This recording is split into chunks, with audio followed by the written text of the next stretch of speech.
Вітаю вас, паважаныя слухачы і гледачы гэтага стрэму са студыі Еўрарадыё. Для вас працуе Марыся Вайтовіч. Сёння ў нас у гасцях філосаф, метадолаг, арганізатар гульняў Маскевіча, сам Уладзімир Маскевіч. Вітаю вас, спадар Уладзімир. Прывітанне. Апошнія тыдні пра вашыя гульні гавораць бадай больш, чым пра многія іншыя палітычныя падзеі. Хтосьці называе гэта спробай перазапусціць беларускую палітыку і мысленне, хтосьці закрытым клубам для сваіх. У соцсетках ужо жартуюць пра масонаў, ордэн абраных, а ўдзельнікаў абвінавачваюць у адрыве ад рэчаіснасці. Сёння паспрабуем разабрацца, што насамрэч адбывалася на гэтых гульнях, ці ёсць ад гэтага карысць для беларусаў, і чаму вакол узнікла столькі спрэчак. Сябры, заклікаю вас быць актыўнымі, пакідайце свае каментары, пытанні ў чаце пад нашым стрымам, толькі калі для вас гэта бяспечна, памятайце, калі ласка, пра сваю бяспеку. Пачнем. Спачатку пра самае відавочнае. Ці чакалі вы, што тэма гульні выкліча так шмат абмеркаванняў, прычым не толькі цікавасці, але і вельмі жорсткай крытыкі? Калі вы памятаеце, то у працэсе падрыхтоўкі гульні яшчэ некалькі месяцаў таму я казаў пра две галоўныя падзеі 2006 года. Это выбары ў КС і фарміраванне новага складу КС і Координацыйнай рады. І гэтая гульня арганізацыйна-дзейнасная. І як вы бачыце, так яно і адбылося. Так што я словаў на вецер не кідаю. Калі чытаць соцсеткі пасля гульні, то часам складаецца ўражанне, што абмяркоўваюць ужо нават не саму гульню, а амаль нейкі феномен. Людзі пішуць пра элітарны клуб, закрытую тусоўку, нехта нават параўноўвае гэта, як я ўжо сказала, з масонствам. Вас самога такія ацэнкі здзіўляюць, ці вы разумееце, чаму яны ўзніклі? Не здзіўляюць. Я і раней ведаў такія меркаванні, бо хоць гэтая гульня, напэўна, выклікала найбольшы хайп з тых, што я праводзіў раней, бо зараз это тычыцца ўсёй нашай супольнасці, не толькі эмігранцкай, і тэма, і поле было захоплена менавіта такое, то з гэтага пункту гледжання, напэўна, і не дзіўна.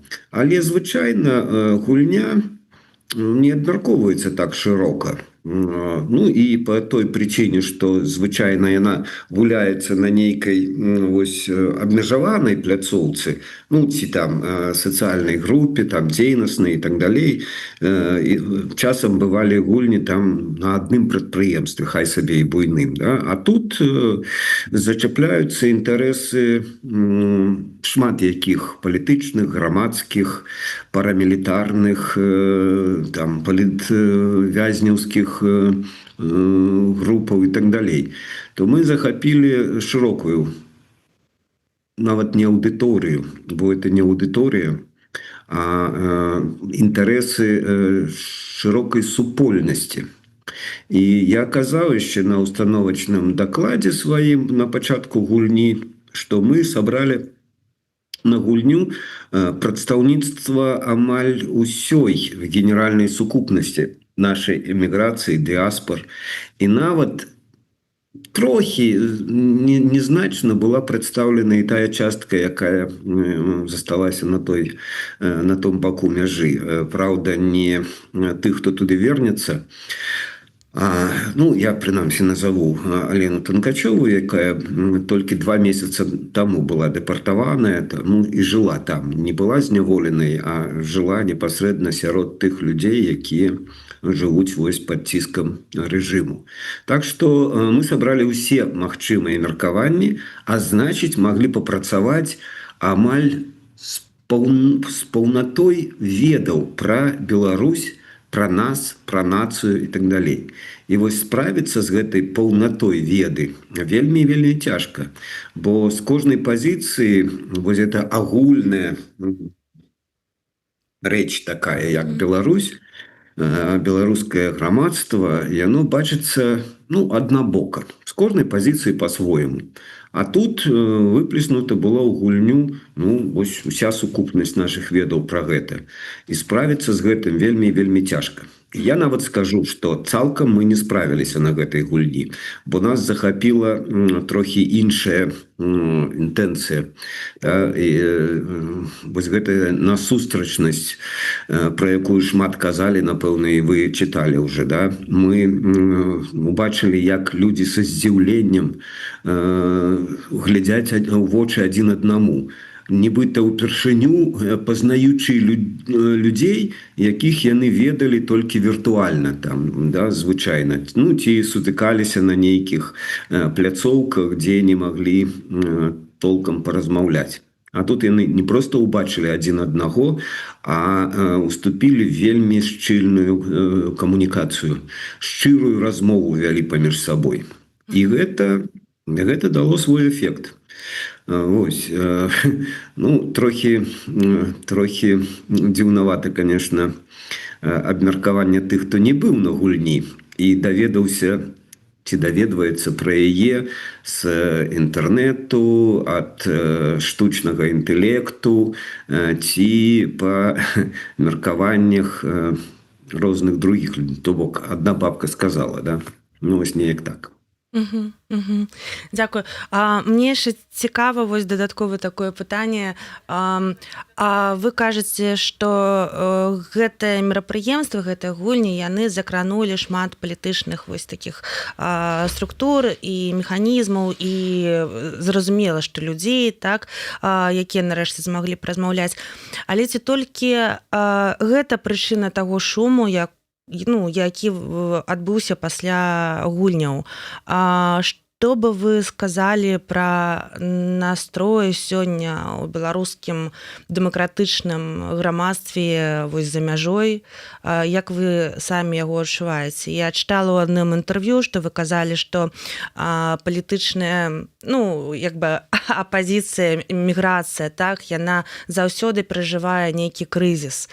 Вось, што вы сёння адчуваеце? На якім мы піку? Ці ёсць напружанне нейкае моцнае? Я казаў не пра крызіс. Крызіс для мяне мае, панятак крызісу, мае станоўчы сэнс. А я казаў пра дэградацыю. Дэградацыю, так. То бок гэта не крызіс, гэта павольны працэс губляння сэнсаў, перажывання паразаў, тое, што адбываецца. І ведаеце, это адчувалася яшчэ на папярэдніх наших сустрэчах, не цалкам з усім складам гульні, а з ігратэхнікамі, з людзьмі, якіх запрашалі, што мае месца быць такое выгаранне. Можа, не самае адэкватнае слово, але ж стомленасць, выгаранне, расчараванне. Шмат людзей, якія вось гэтыя 6 гадоў працуюць, нават робяць слушныя рэчы, карысную, здавалася б, працу, і бачаць вынікі гэтай працы, недастатковыя вынікі, недастатковыя поспехі. Людзі стамляюцца. Немагчыма рабіць адно і тое ж, нават блізкія нейкія рэчы шмат гадоў без плёну, не атрымоўваючы ні узнагароды, так скажам, за сваю вялікую працу. І асабліва нават справа не ў узнагародах ці прэміях нейкіх, а справа ў выніках. Чалавек такая істота, што яму патрэбны заўсёды вынікі яго працы. Безвыніковая праца, такая працэсная, вось рабі, каб рабіць. Яна задавальняе не кожнага, нават, амаль усіх не задавальняе. А ў нас адбываецца менавіта вось гэта. Мы працуем, выкладаемся, бо шмат людзей сапраўды ўкладаюцца ў сваю працу, усе сілы кладуць на гэта. А вынікі ну, не адпавядаюць унёскам.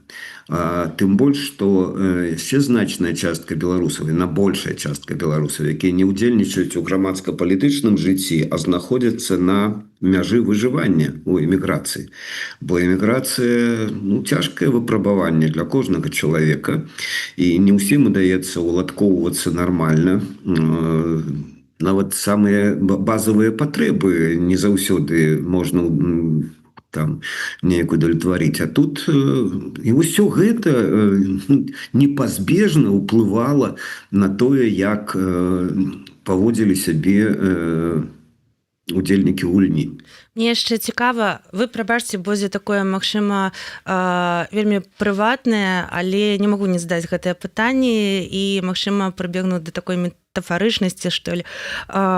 Вы самі сябе як адчуваеце ў гэтай ролі як арганізатара такіх гульняў? Не ведаю, як месія, як чалавек, які вось вырашыў нарэшце ўсіх сабраць.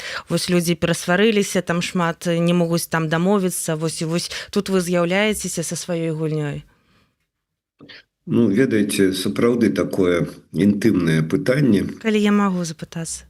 Нет, ну, можете, маете право, калі я пагадзіўся на інтэрв'ю, то, значит, допускаю самыя розныя пытанні. Ведаеце, і для мяне самого гэта пытанне час ад часу паўстае, я сам сабе павінен тлумачыць некаторыя рэчы.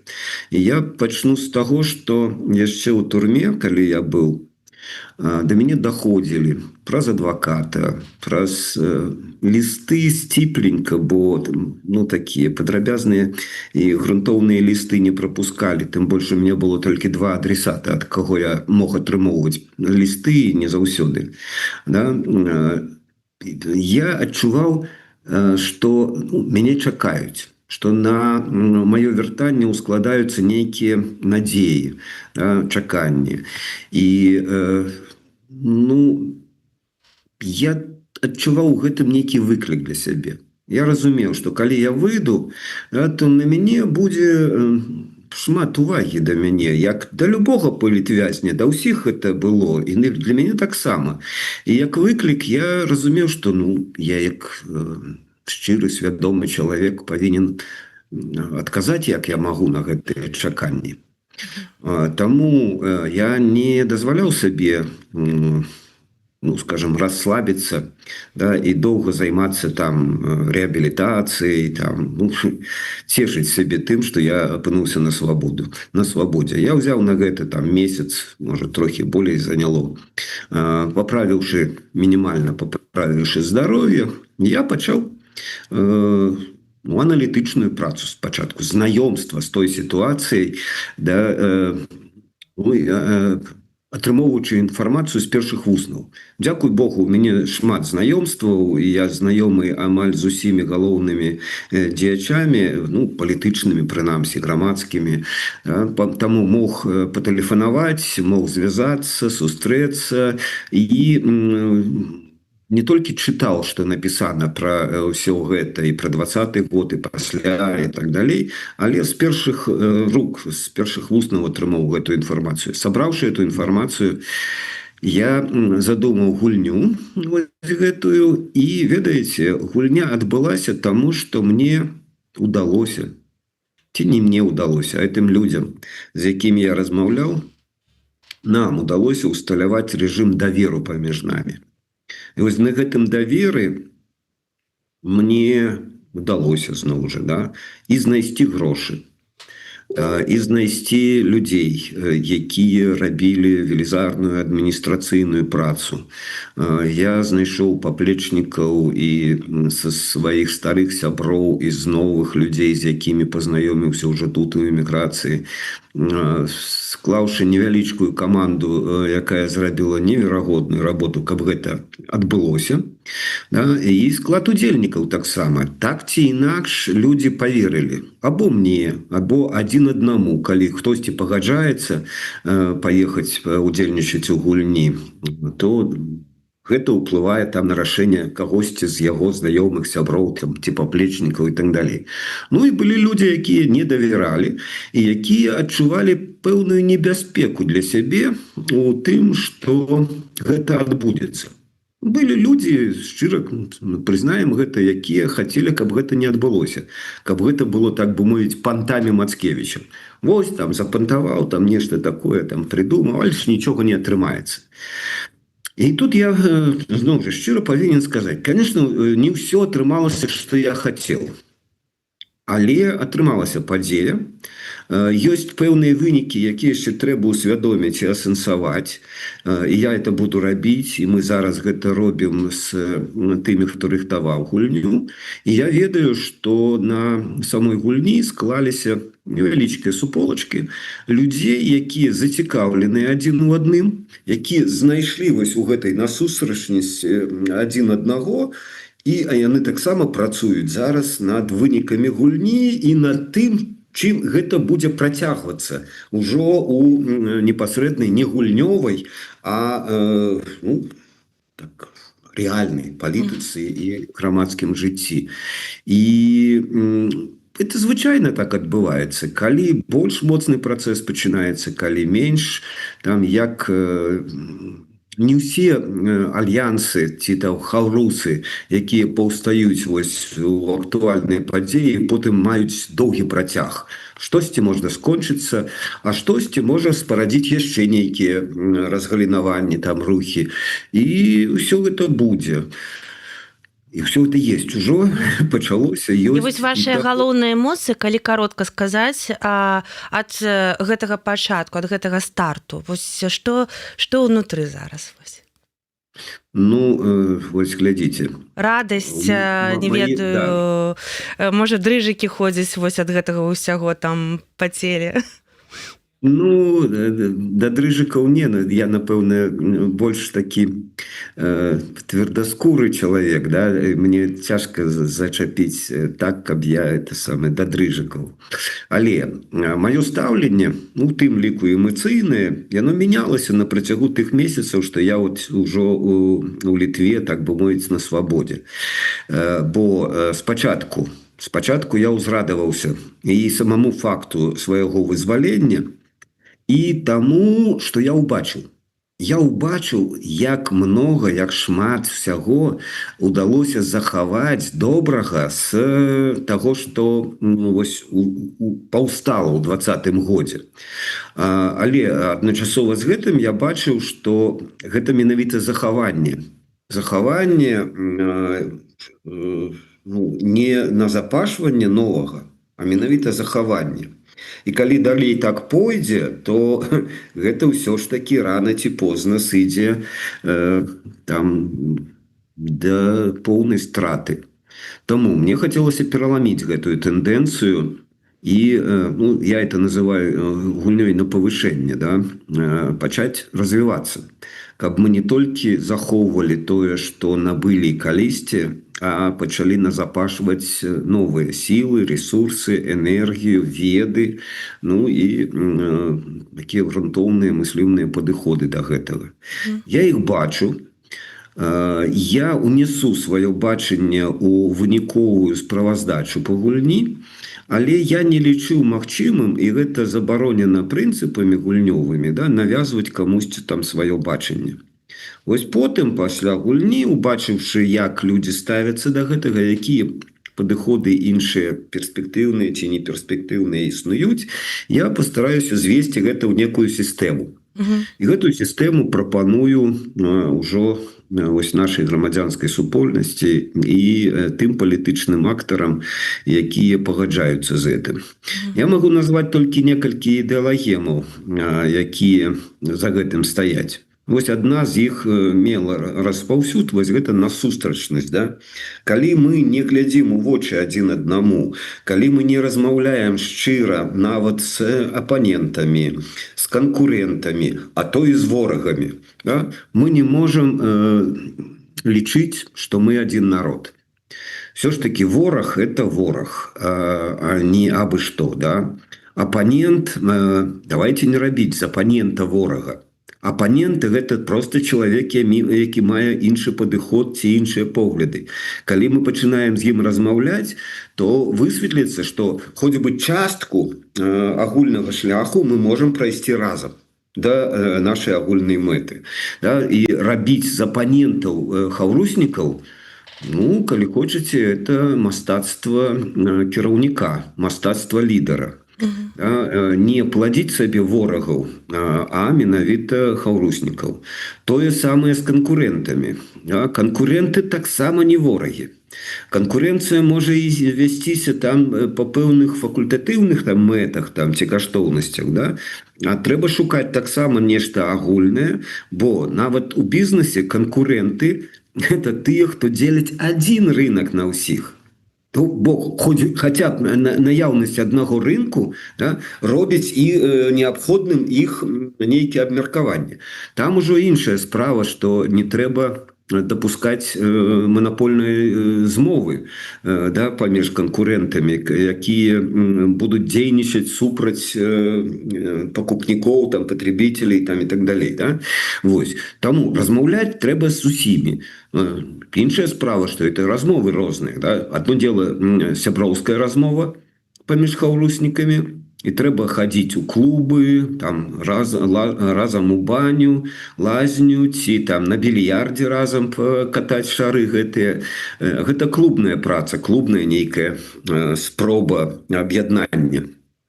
А ёсць сур'ёзныя і канфліктныя перамовы. З апанентамі часта прыходзіцца пачынаць менавіта з канфлікту, супрацьстаяння. Але накіроўваць гэты канфлікт да яго вырашэння, а не абвастрэння і так далей. Вось гэтым гульня на павышэнне. Ну і ведаеце, вось той хайп, які узняўся па гэтай гульні, ён сапраўды уласцівы любым формам камунікацыі, групавой камунікацыі. На тренінгах розных, стратэгічных там сесіях, фарсайтах, ці штосьці такое паўстае, ну, пачынаецца такая групавая дынаміка, і яна можа быць станоўчай, ну, і тады людзі там неяк натхняюцца гэтым і так далей. Гэта ёсць і на гульні, але для гульні арганізацыйнай дзейнаснай гэта не галоўнае. Галоўнае гэта змест, праблемны змест, да, і пошук сапраўдных рашэнняў, антысінтэзісу для супрацьлеглых нейкіх падыходаў. Вось. А групавая дынаміка, яна уласціва розным спосабам калектыўнай працы нейкай. І тут яна таксама ёсць, і ёй таксама можна кіраваць, каб накіроўваць яе менавіта ў станоўчы план, станоўчы накірунак, да, дасягаць пазітыўных нейкіх мэтаў у гэтым, а не рассварыць людзей. Бо бывае часта так, што пасля групавой дынамікі людзі наадварот разбегаюцца і разыходзяцца. І вось гэта ідэалагема другая, акрамя насустрачнасці, это тое, што мы адзін народ.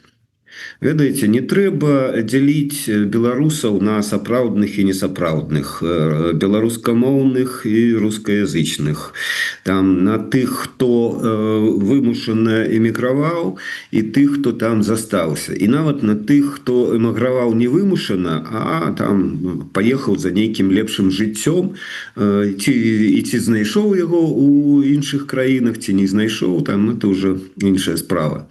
Вось, мы адзін народ. Так, і гэты зараз народ раздзелены на шмат нейкіх груповак, там, як кажуць, бурбалак, да? Але ёсць і прынцыповы падзел. Прынцыповы падзел, які трэба прыняць. І ён даведзены зараз да вайны, да ваеннага стану. Мы маем адзін народ Беларусі, адну дзяржаву, і гэтая дзяржава зараз з'яўляецца хаўруснікам агрэсара. То бок мы удзельнікі вайны на баку на несправядлівым баку. І мы за это таксама адказныя. Нам трэба гэта ўсвядоміць. Калі гэта вайна, і мы дбаем ці пра перамогу, ці пра проста сканчэнне вайны, бо ахвяры вайны заўсёды не вартыя таго, каб распачынаць вайну. Мы павінны рухацца да сканчэння вайны. Да сканчэння вайны кожная вайна скончваецца пэўнымі перамовамі. Або пра капітуляцыю, або пра пагадненне там нейкае на нейкай ступені. І трэба таксама вызначыцца, у чым будуць нашыя пазіцыі на гэтых перамовах. А можа стацца так, што калі мы страцім вагу і аўтарытэт нашай палітычнай апазіцыі, то перамовы будуць весціся без нас. І тады Беларусь вінная. Беларусь адказвае у тым ліку сваю адказнасць нясе за агрэсію супраць Украіны. Украіна выставіць рахунак, у тым ліку ў бок Беларусі. Хто прыме гэты рахунак? Калі не мы, то, ведаеце, не Лукашенко. Гэты рахунак, на гэта паставіцца на рахунак Расіі. А калі Расія вымушана будзе выплачваць рэпарацыі, кантрыбуцыі за Беларусь, то яна скажа, а на халеру тады Беларусі гэта суверэнітэт нейкі. І ведаеце, Захад з гэтым пагадзіцца. Сапраўды сёння пра гэта вельмі важна гаварыць, думаць і працаваць над тым, каб не было такіх рэакцый, так? Спадар Владзімир, калі мы ганарымся тым, што нашыя героі воююць сёння на баку Украіны, то трэба просто нагадаць сабе і згадаць, што рускія грамадзяне Расійскай Федэрацыі таксама шмат якія воююць на баку Украіны. Таму гэта нам не апраўданне, гэта не індульгенцыя для нас, што нашы хлопцы там героі і воююць і гінуць і так далей. То бок за дзяржаву трэба тут дбаць, бо дзяржава на баку агрэсара. А ці гэта наша дзяржава? Калі гэта нашае, то як мы дапусцілі да таго, што нашая дзяржава? І вось тут пастае шмат вельмі цяжкіх пытанняў, якія на гульні мы толькі абнажылі, вось толькі паставілі. А вырашаць іх за 5 дзён не вырашыш. Іх трэба вырашаць зараз у нашых палітычных структурах. Так, вельмі слушная заўвага наконт таго, што ў Расіі таксама хлопцы ваююць на тэрыторыі Украіны. Гэта не індульгенцыя дакладна, так? У нас засталося 20 хвілін. Вось, яшчэ шмат пытанняў. Давайте зробім такі як бліз, самае асноўнае, там, дзе трэба будзе яшчэ нешта дадатковае, я буду там задаваць яшчэ пытанні. Вы гаспадыня гэтага. Так, буду трохі мадыраваць, таму што хочацца размаўляць з вами 3 гадзіны, а часу няма. Так, вернемся яшчэ трохі да рэакцыі. Шмат крытыкі гульні выклікала хутчэй паводзіны і словы удзельнікаў пасля, чым сама гульня. Маўляў, звычайным людзям яны нічога не могуць патлумачыць. Нехта ўжо пачаў прасоўваць уласныя такія наратывы, казаць пра новую вось гэтую эліту. Вось мы там былі, так? А вы самі ухваляеце ўсё, што удзельнікі казалі пасля гульні? Не, конечно. Але я прызнаю права кожнага мець сваё меркаванне, заняць сваю пазіцыю адносна гульні. І гэта прынцып, безумоўна. Не гледзячы на то, што мы пайшлі насустрач адзін аднаму, што мы убачылі добрыя бакі адзін аднаго, это не значыць, што мы адмовіліся цалкам ад сваіх падыходаў, сваіх пазіцый і так далей. Што тычыцца эліты, ведаеце, вось тое, што вы пералічвалі пра гульню на пачатку нашай размовы, я амаль зусім пагажуся. Сапраўды, часткова это падобна на закрыты клуб, а закрыты клуб гэта заўсёды выклікае асацыяцыі там з нейкімі масонамі там і так далей. Часткова это похоже на эзотэрыку, бо сапраўды метадолагі і ігратэхнікі размаўляюць трохі на іншай мове, але кожная прафесія сталая, уже такая традыцыйная прафесія мае сваю мову, свае там тэрміны, паняткі, катэгорыі і так далей. Тут нічога дзіўнага няма. Таму, шмат розных поглядаў на гэта можа быць. І у нас нават ёсць схема такая, схема многіх шматлікіх ведаў, мы называем яе. Правда, не ўсе нашыя схемы, не ўсе нашыя паняцці і катэгорыі выкарыстоўваюцца ў канкрэтнай гульні. Тут больш мы працавалі з трохі іншымі схемамі. Не ўсе яны ўзяты цалкам усім составам, складам гульцоў, але шмат хто запазычыў нашы схемы, і в гэтым складаецца, з гэтага складаецца наша праца метадалагічная. Мы даем схемы, прапануем іх для вырашэння тых ці іншых інтэлектуальных праблемаў. Ну, а людзі ўжо самі вырашаюць, карыстацца гэтымі схемамі ці не. Дзякую вялікі. Вы ўжо праводзілі такія гульні раней. Самай буйной, здаецца, была гульня 2005 года. Але калі азірнуцца вось назад, якія былі канкрэтныя вынікі? Ці атрымалася тады нечага дамагчыся, на ваш погляд? Ну, я уже постоянно кажу, что гульня непрадказальная заўсёды.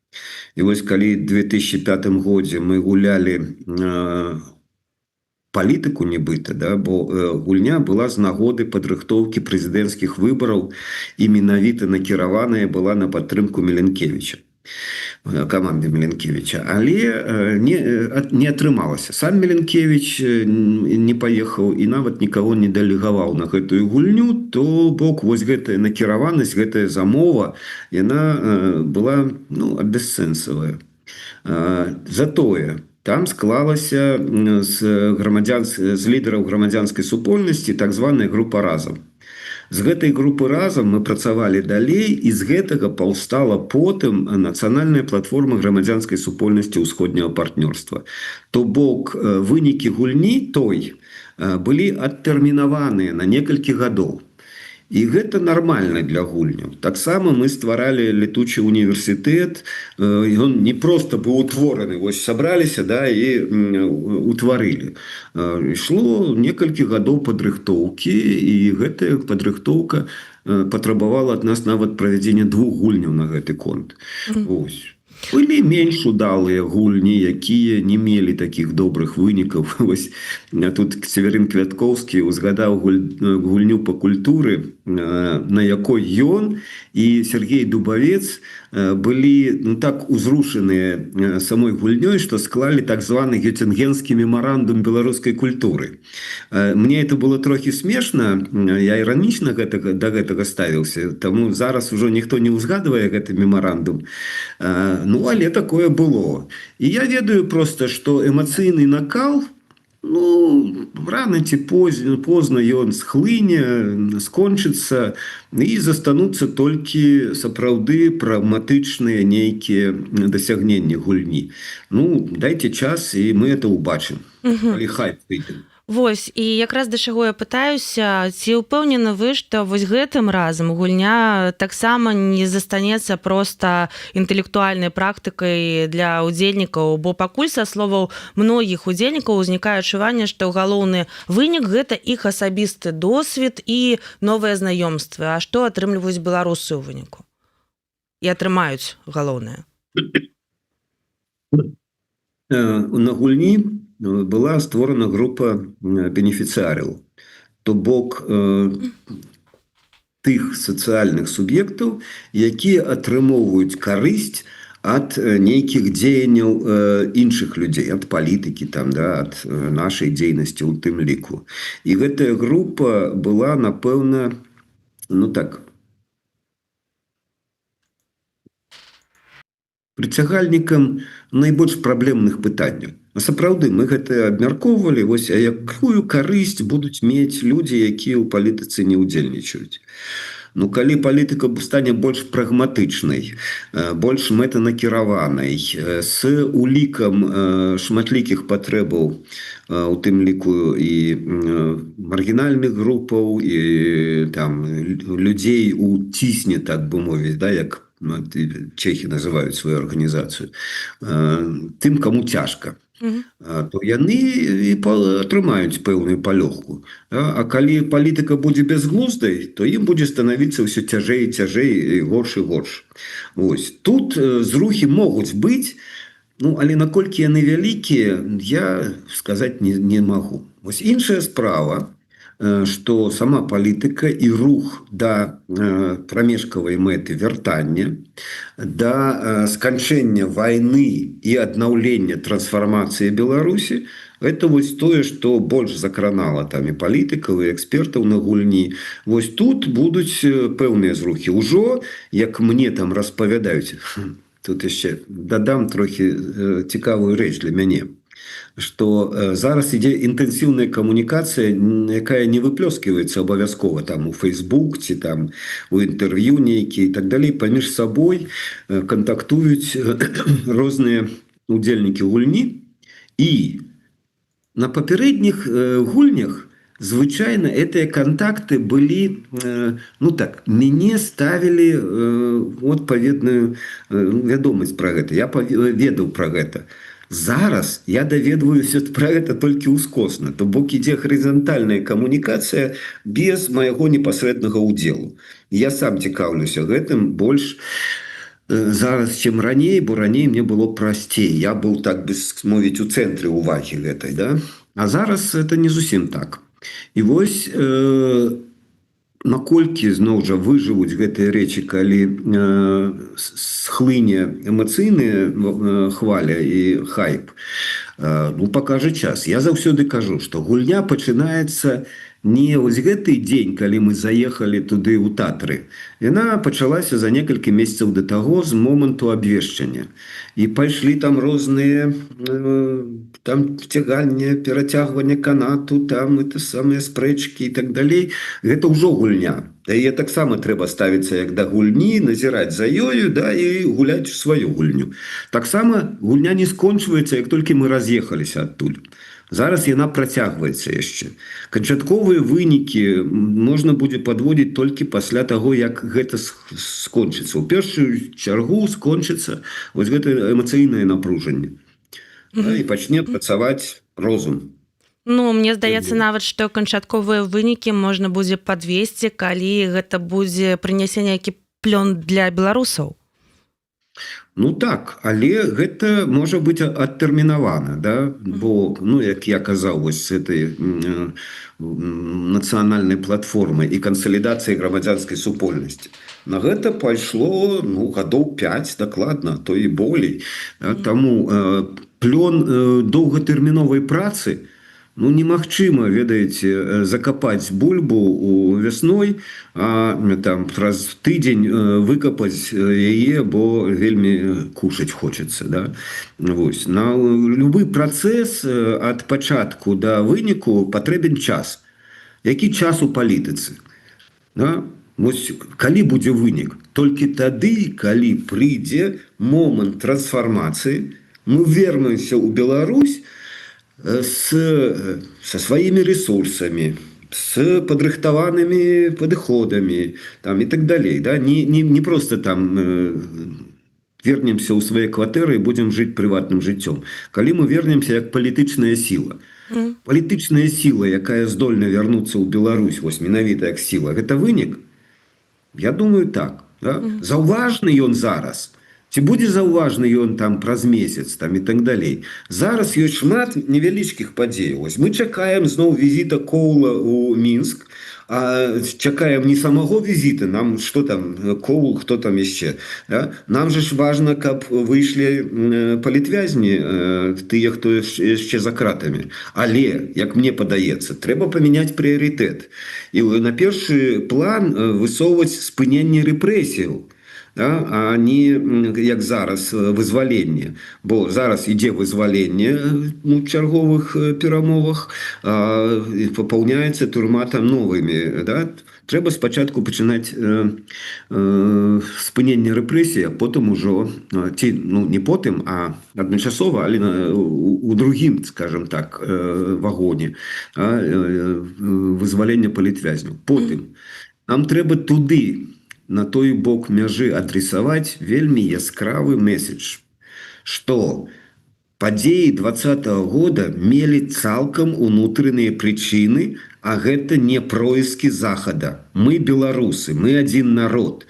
І гэта мы пратэставалі. Это ніхто нам не плаціў, ніхто нас не падкупляў, там з захаду ніякія разведкі, там выведкі, шпіёны і так далей.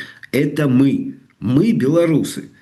Это з нашай нагоды адбыўся з нашых высілкаў адбыўся 20-й год, і трэба лічыцца з тым, што это ўнутраннія прычыны беларускія. І на сёння, калі вы хапаеце людзей, калі вы зноў вядзіце арышты, калі вы знаходзіце новых экстрэмістаў, вы што не бачыце, што это беларусы, а не нейкія там засланыя шпіёны там і так далей. Ёсць такія выпадкі, это адзінкі. А калі вы ўжо рэпрэсавалі десятки, сотни тысячаў людей, то вы что, хочете обескровить Беларусь и зрабіць яе пустыней без насельніцтва?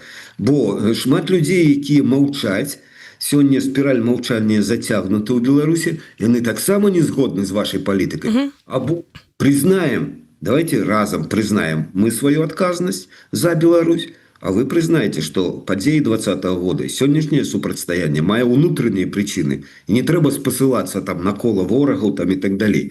Гэты месяц трэба накіраваць туды абавязкова, ну і спыніць клікушаў, ці як это по-беларуску, это рускае слово, клікушество, то бок історычных крыкуноў, кшталту там Азарёнка, Лукавозчыкаў там і шмат якіх яшчэ.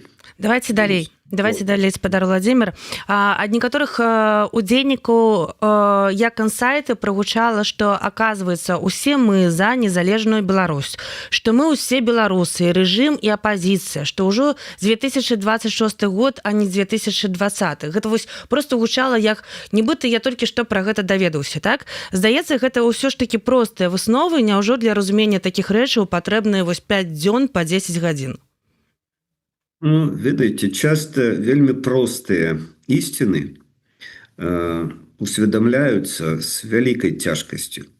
Усведоміць сабе, што мы адзін народ нават з рэжымам, ой, як непроста. Калі шмат хто лічыць, што там рускамоўныя не могуць быць сапраўднымі беларусамі там і так далей, да, вось падзел на мы і яны. А тут якая справа? Усведамленне гэтага, яно мяняе цалкам накірунак палітычнай дзейнасці. І трэба разумець, ворага ці апанента, трэба зразумець, вось чаму мы можам казаць, спачатку гіпатэтычна, што яны таксама за незалежную Беларусь. Разумеюць яны незалежнасць гэту нейкім пачварным чынам, але калі мы не зразумеем іх, то мы не сможам і штосьці рабіць з імі. Ці нават враждаваць. І то цяжка, да? Мы чамусьці думаем, што Лукашенко дурань, што вось гэтыя людзі, якія, скажем, за хаўру з Расіяю і з Кітаем, а не з Еўропаю, яны таксама дурні, не разумеюць сучаснага свету і так далей. А калі мы, напрыклад, уявім сабе, што яны за незалежную і нават перадавую Беларусь, але яны хочуць быць першымі, і ведаюць, што ў Еўропе першымі Беларусі не стаць. Яшчэ шмат гадоў. А вось там, ва ўсходнім свеце, калі Беларусь упішацца туды, да, то яна можа быць самай развітай краінай. Это як цэзаревская вось гэта максіма, да, быць першым у швейцарскай там вёсцы, в гальскім паселішчы нейкім, ці другім у Рыме. Ён казаў, я лепш буду першым тут, вось у гэтай беднай вёсачцы, чым другім у Рыме. Да? Так і Лукашенко, ён хоча быць першым. І першым у Еўропе яму не стаць, ён дакладна гэта ведае, яго прыхільнікі таксама ведаюць. Да? І калі б ён не хацеў гэтага, то ён бы даўно ўжо здаў Расію, Беларусь. А так ён трымаецца, ён ідзе на саступкі, ён там гандлюецца там і так далей, але ж усё ж таки не здае. Давайте мы прызнаем, што ён это робіць са сваіх пачварных, у сваім пачварным уяўленні.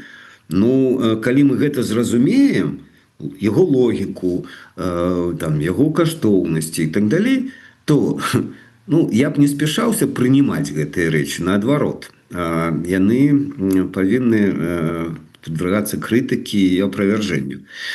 Але мы тады пачнем разумець, а можа і наша логіка нейкая такая не зусім правільная.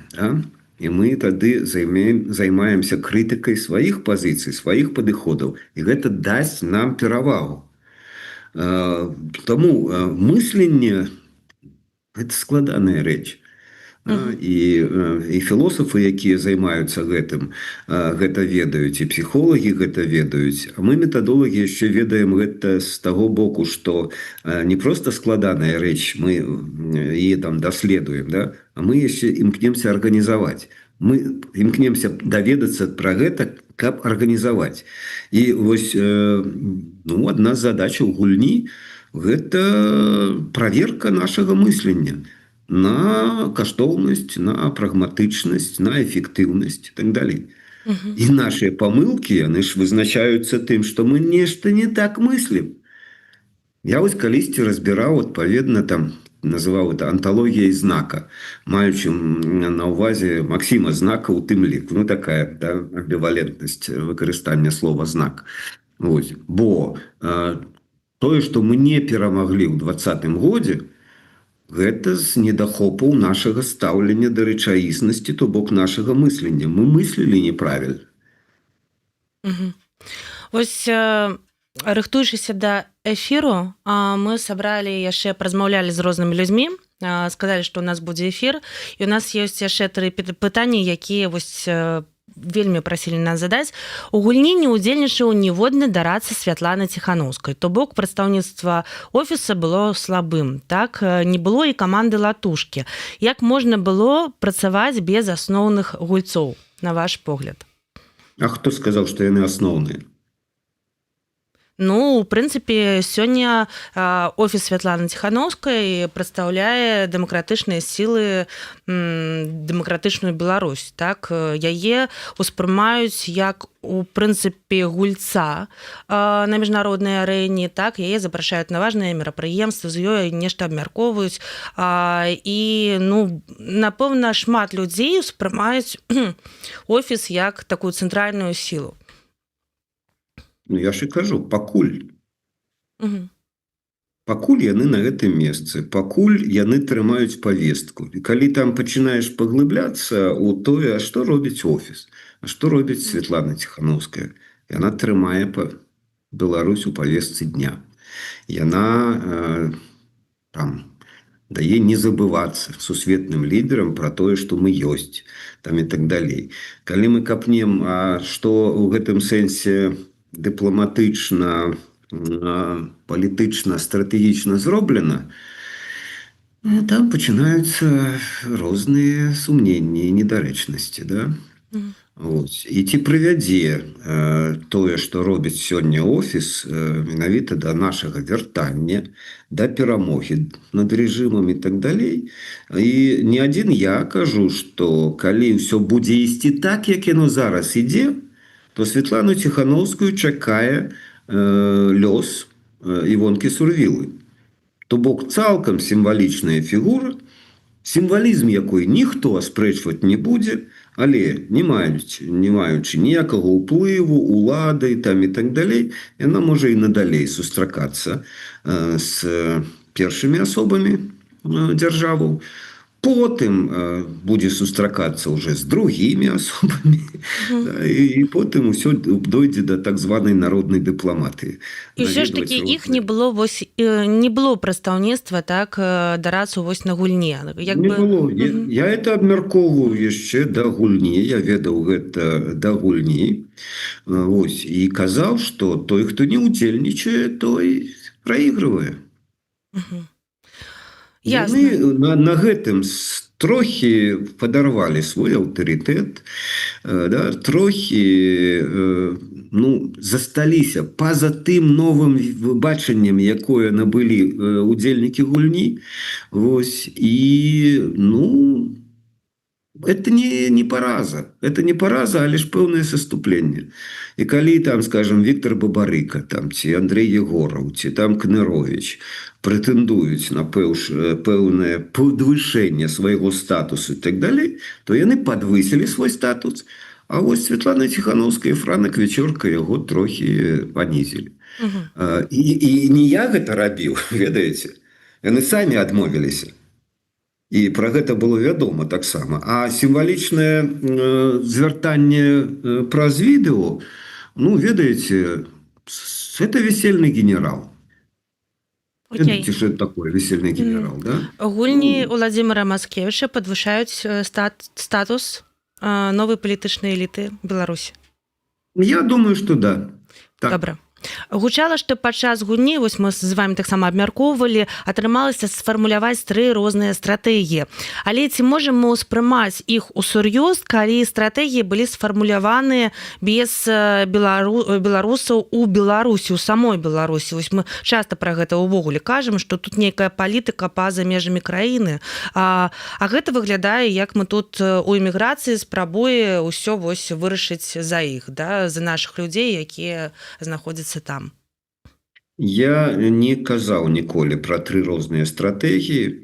Я ведаю розныя падыходы, і на гульні яны праявіліся да стратэгіі, але стратэгія грамадзянскай супольнасці і палітычных сілаў, апаніруючых рэжыму, можа быць адна. Калі іх некалькі, то это уже стратэгіі там нейкіх бурбалак сваіх, да? У офіса можа быць стратэгія, там у НАУ можа быць стратэгія. Гэта не агульная стратэгія. Это для іх. Ну і хай сабе яны маюць, да? А стратэгія можа быць адна. Але вы бачылі калі-небудзь ефрэйтара ці шараговага байца удзельнікам абмеркавання стратэгіі ў генеральным штабе? Але не можа ніколі генеральны штаб военных дзеянняў, плануючы военныя дзеянні, не ўлічваць стан шараговых байцоў, да? Іх бяспеку, харчаванне, там, не ведаю, цёплую, каб яны апраналіся цёпла, калі там зіма і так далей. Генеральны штаб, распрацоўваючы стратэгію, ўсё гэта ўлічвае. Але ж гэта робяць генералы, эксперты там і так далей. Так і стратэгія. Людзям, якія працуюць на зямле, так бы мовіць, грасрут, там, ім патрэбна тактыка. Але яны павінны ведаць пра стратэгію, каб разумець сваё месца ў агульнай стратэгіі. Яны яе не распрацоўваюць, а з імі і абмяркоўваюць. Даводзяць да іх тую частку стратэгіі, якая тычыцца іх, ну і каб мець агульнае ўяўленне, каб разумець сваё месца ў агульнай стратэгіі. Вот. Да таго ж стратэгія прымае выгляд, ну, скажем так, каб вораг, які супрацьстаіць, не ведаў яе дакладна і не мог пабудаваць сваю стратэгію на тое, каб зрабіць нашу недзейснай. Тут яшчэ такі фактор працуе, бо гэта вайна. Я заўсёды нагадваю, мы сёння жывем у свабодных краінах з цяжкасцямі там і так далей, але ж мы ў бяспецы. А вайна – это небяспека. І сёння літоўцы там нема прызнакаў там вось нападзення Расіі, але ж і не скідваецца гэта з разліку. Да? Яны пачынаюць рыхтавацца да магчымай агрэсіі Расіі. А мы знаходзімся ў стане вайны. І чамусьці пра гэта заўсёды забываем. І стратэгіі нейкія строім, нібыта вайны няма. Ну, не стратэгіі, там, а свае планы. Там. Вайна ідзе. Вайна ідзе, гінуць людзі, знішчаецца эканоміка, дэградуе там адукацыя, культура і так далей. Да? Это ўсё наступствы вайны. І нам трэба стратэгію сваю будаваць, менавіта як ваенную стратэгію. Ясна. Пра што таксама ішла размова, хоць, на жаль, яна займала не галоўнае месца. Спадар Уладзімір, але ўсё ж такі я тут ставлю сябе нават на месца там людзей, якія знаходзяцца ў Беларусі, размаўляю кожны дзень там з рознымі беларусамі ўнутры краіны, і вельмі часта чую такі скепсіс наконт усяго, што робіць беларуская апазіцыя за мяжой, што немагчыма нічога выпрацаваць, вы не ў нашай шкуры, вы ўжо вельмі аддаліліся. Ну да. И я же заўсёды про это кажу, что мы сёння разделенные. Да? И эта пропасть непаразумення, яна толькі расце. І стратэгія таксама павінна гэта ўлічваць і накіравана павінна быць на змену гэтай тэндэнцыі, каб наадварот было, пачаць збліжэнне. А як гэта пачаць збліжэнне? Калі ігнараваць вось тыя ідэалагемы, якія я казаў, яны яшчэ толькі ідэалагемы, яны яшчэ не даведзеныя. Я зараз не магу там казаць пра тое, якіх даводзіць да плану. Мы адзін народ. Причины 20-го года, того, что отбывается, того, что Беларусь стала суагрэсарам и так далее, это наши причины, внутренние причины. Яны могуць сказаць і не маюць рацыі ў гэтым, што гэта Запад інспіраваў гэтай рэчы, да? Мы кажам, што ось Россия там примусила там і так далей. Это таксама не слушна, да? Это ўсё мы.